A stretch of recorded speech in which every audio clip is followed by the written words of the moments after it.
Welcome to my third and final audio note. I would like to talk about the last three songs from my album Blue Purple and finally also say something about the pricing at the end, since there were some surprised reactions to it. Maybe you already know this groove. It's a very typical pattern that characterizes this song. It becomes even more clear when the bass is joining in.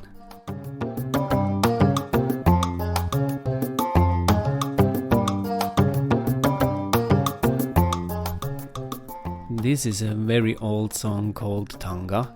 It has a very simple structure, so it can be danced very well socially. I originally wanted to buy the song somewhere. There are some versions of it in vinyl. However, the records to this song are traded very high, and I said to myself, I'd rather produce the song myself than buy the $500 version, which was also recorded rather unclearly. Of course, because at that time there was nothing better to record.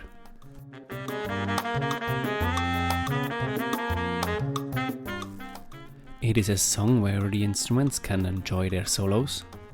So I laid the basic structure and discussed with the professional saxophone player Manuel from Italy what we can do there.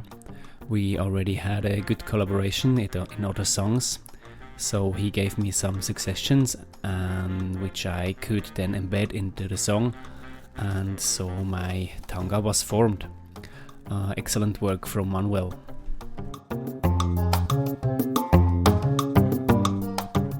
I purposely left out the piano in the first part so that I could bring a new element into the dance in the middle of the song. So as a dancer you can also change the energy and the flow and play with the music.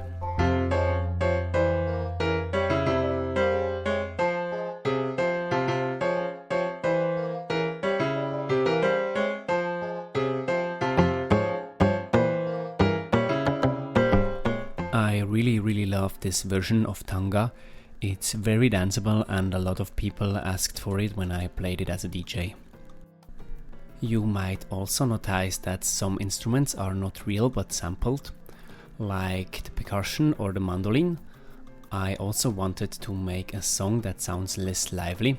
Sometimes I find it very relaxing as a dancer to listen to somehow clean music. An example I like to reference for this is Mambo and Love by DJ Hendrix, which sounds very artificial, but it can really relax the head after wild music. It's also a great song to dance and a big success in the dance world. I wanted to go a little bit in that direction with Tanga.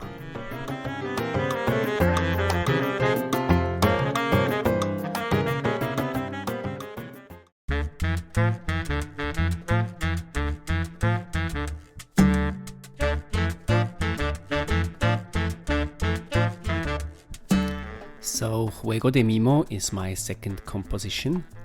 Compared to Rooftop Mambo, it didn't appear in my head from one moment to the next. I went and looked how goes a perfect song for me to dance.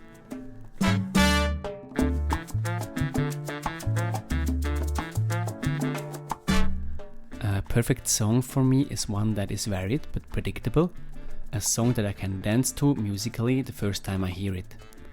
So I tried to build up the patterns of the song so that as a dancer you can pick them up immediately and integrate them into the dance the next moments and throughout the whole song.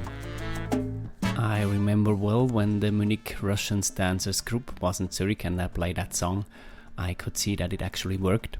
Knowing that they had never heard the song before, they danced it out perfectly musically. That was a real joy to watch.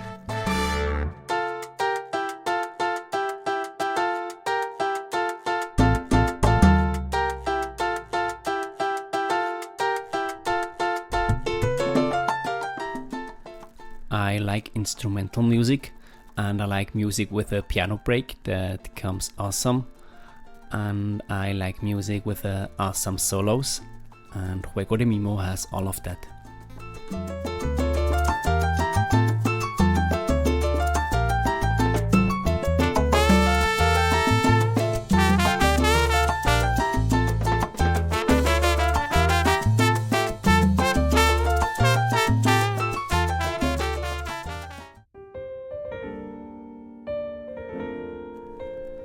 last but not least, maybe the most beautiful song on this album for me, African Mailman by Nina Simone. If you have time, listen to the original. Nina Simone is an amazing musician. The original African Mailman has a lot of Latin influence in it, but no Latin percussion. It's also very fast, so it's hard to play as a DJ on a dance floor. Looking for a pianist who actually could play such a piece for me, I found Carlos Posada through the equally talented bass player Miguel Matija.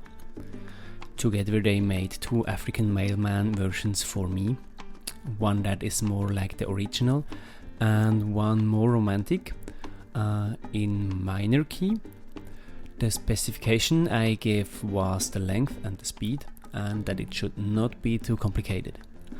And I almost broke when I heard it for the first time. A masterpiece by fantastic musicians for the dance floor.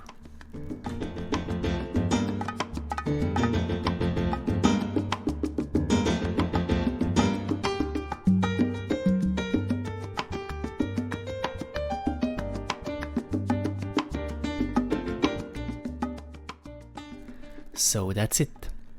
Blue Purple in its beauty. The cover, by the way, drawn by the amazing Sana Morales, and everything set up by Shanin graphically. A lot of great work from many sides.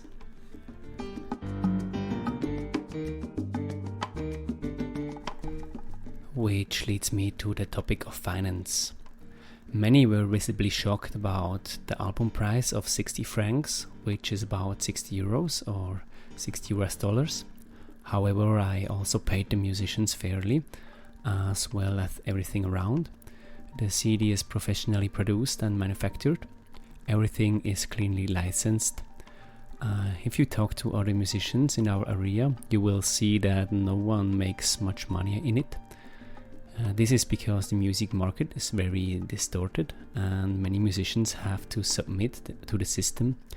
However, I don't have to do that.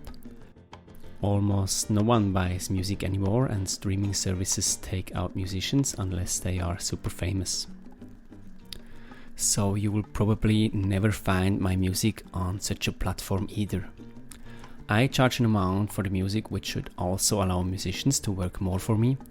Prospects that I can earn something from it are vanishingly small. However, I'm happy to sell the music in this way because I know that my opposite respects the musician. I would like to give the music to everyone for free, but actually like this I won't be able to keep the production going for long. I gave the music exclusively for free to people who also gave me self-produced music or to involved in my projects. So thanks to all who support me in future projects. Already new cool songs are in production and I can't wait to play them and show them.